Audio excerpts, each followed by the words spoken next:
Good morning, students. Today we are going to learn prose section. Lesson 7 Glimpses of India. Part 1 A Baker from Goa. Written by Licio Rodrigue. Let us see summary in English. Goa is situated 400 km to the south of Mumbai. It remained under the Portuguese rule until 1961. Means we got freedom in 1947, but Goa was under Portuguese rule, and Goa became independent, and it is attached in our country in 1961. Means Goa became free from Portuguese rule in 1961.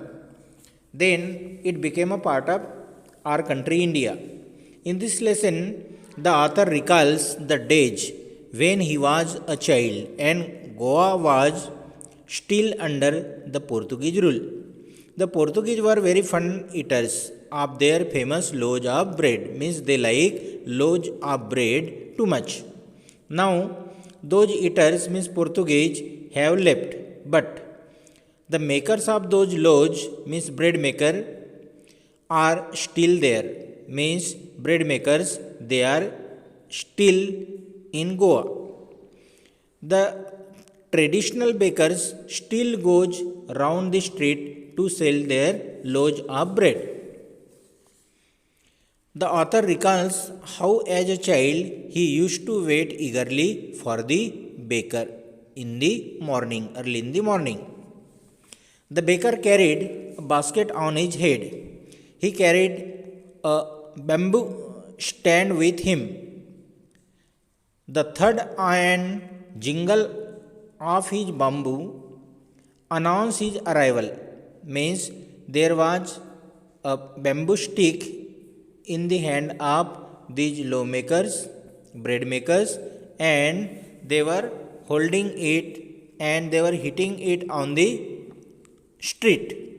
And on listening the sound of that bamboo stick, anyone can understand so easily that now it's a bread maker came to sell the loaves of bread.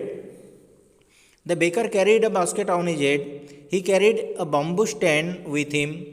The third and jingle of his bamboo announced his arrival. He would come in the morning. He would come with loaves for the elders and bread bangles for the children.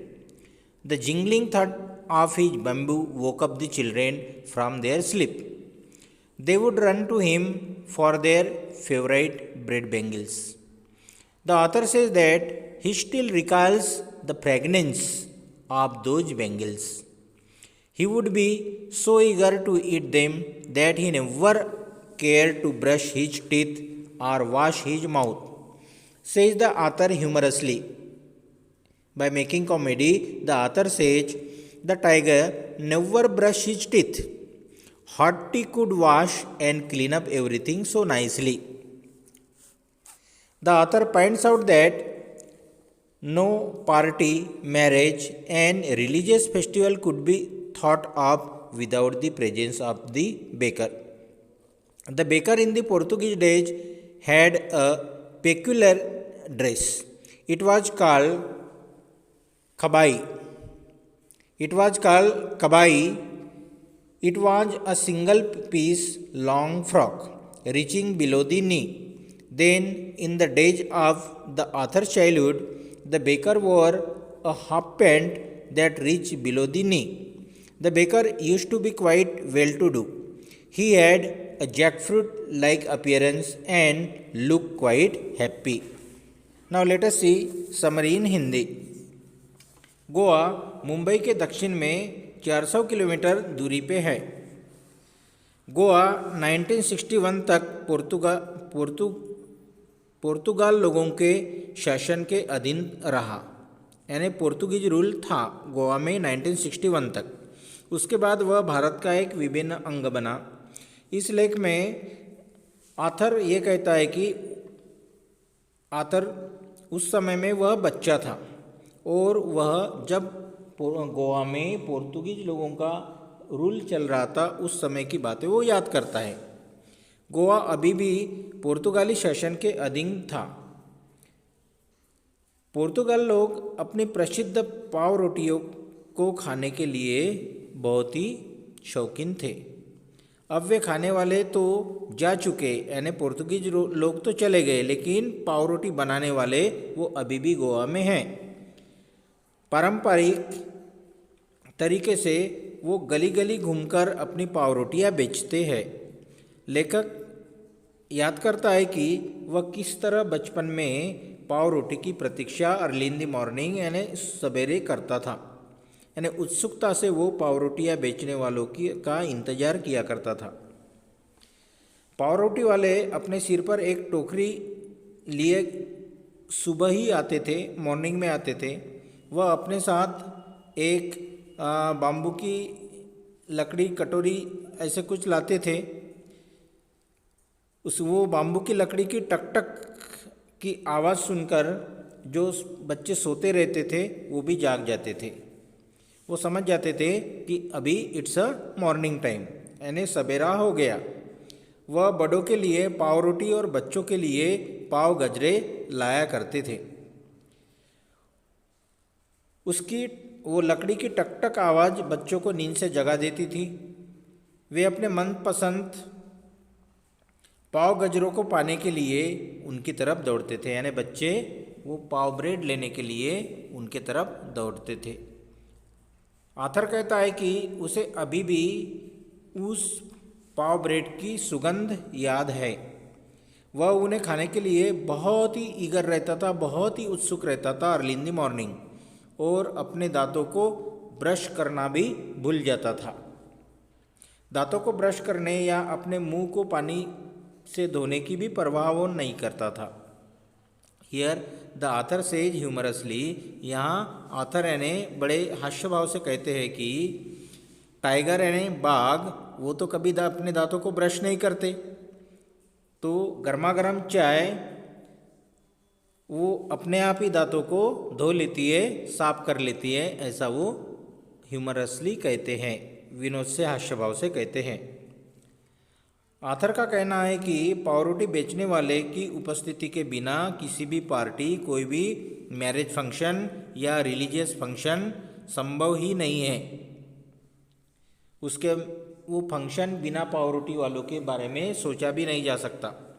पुर्तगाल शासन के दिनों में पाव रोटी बेचने वाले एक special dress हुआ करता था।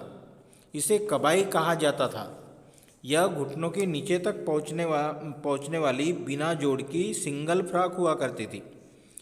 उसके बाद लेखक के बचपन के दिनों में पाव ब्रेड बेचने वाले एक ऐसा ही ड्रेस पहनते थे जो घुटने तक आता था, घुटने तक रहता था। अभी पाव ब्रेड बेचने वाले व्यक्ति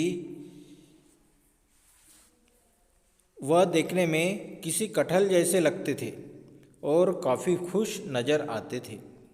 और आज की कंडीशन में भी पाव ब्रेड बेचने वाले लोग गोवा में पाए जाते हैं, दिखते हैं, और वो काफ़ी खुश हैं। Now let us see some important points of this lesson. The author recalls the days when he was a little child and lived in Goa.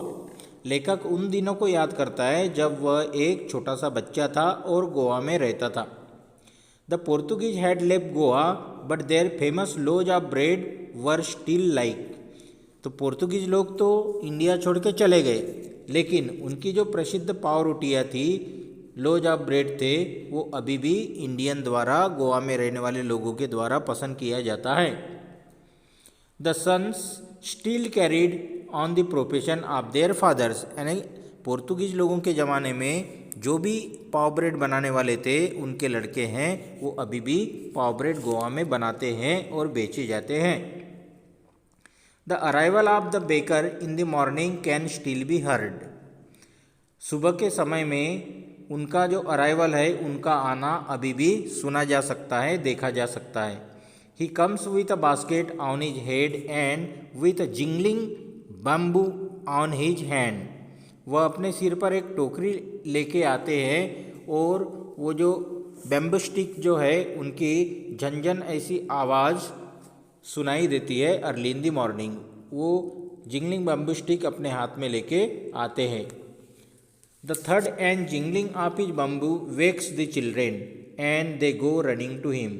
तो उनके वो बम्बू जिंगलिंग साउंड सुन के, टक टक आवाज़ सुन के बच्चे मॉर्निंग में जग जाते हैं। दे वेकअप और वो पाव ब्रेड बेचने वाले की तरफ दौड़ते हुए जाते हैं। The baker comes with loaves of bread for elders and bread bangles for the children.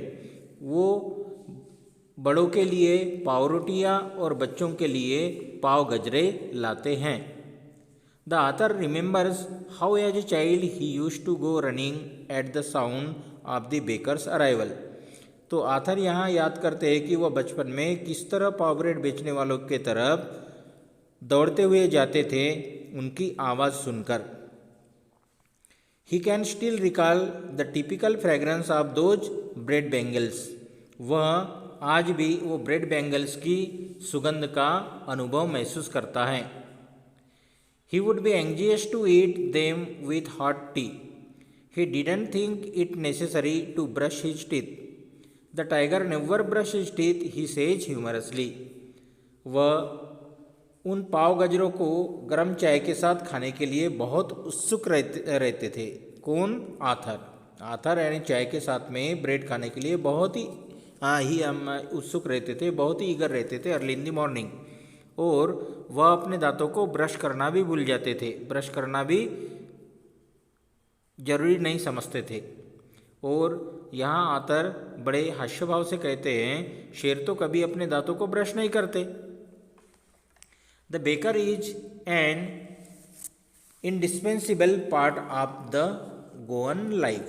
यानी गोवा का जो जीवन है वहाँ ये बेकर ये एक यानी इंडिस्पेंसिबल पार्ट है, यानी विभिन्न अंग है, अभिन्न अंग है। No party, no marriage, no religious ceremony and function can be possible without his presence. तो ये पाव ब्रेड बेचने वालों के बिना कोई पार्टी, कोई शादी ब्याह या धार्मिक प्रोग्राम, फंक्शन पॉसिबल ही नहीं है। In the old Portuguese days the baker had a typical dress. तो पोर्तुगीज लोगों के ज़माने में उनका एक टिपिकल टाइप का एक ड्रेस हुआ करता था। It was called कबाई। उसको कबाई कहा जाता था और वो सिंगल पीस फ्रॉक हुआ करता था जो घुटनों के नीचे तक आता था। In the days of the author's childhood the baker wore a shirt and a half pant that reach below the knee. अभी लेखक के बचपन के दिनों में वो ब्रेड मेकर जो है पाव रोटी वाले एक घुटनों तक आने वाला एक ड्रेस पहनते थे। The baker used to be very well to do, happy and prosperous people. They were known for their plump physique. तो ये पाव ब्रेड बेचने वाले बहुत पैसे वाले, प्रसन्नचित्त मीन्स हैप्पी एंड प्रॉस्पेरस यानी समृद्ध लोग हुआ करते थे। वे अपनी गोल मटोल काया के कारण यानी उनका प्लम फिजिक यानी गोल मटोल उनकी शरीर we can call physical body, physical structure plump physique कहा जाता था। तो वे अपनी गोल मटोल काया के कारण प्रसिद्ध हुआ करते थे। Thank you students.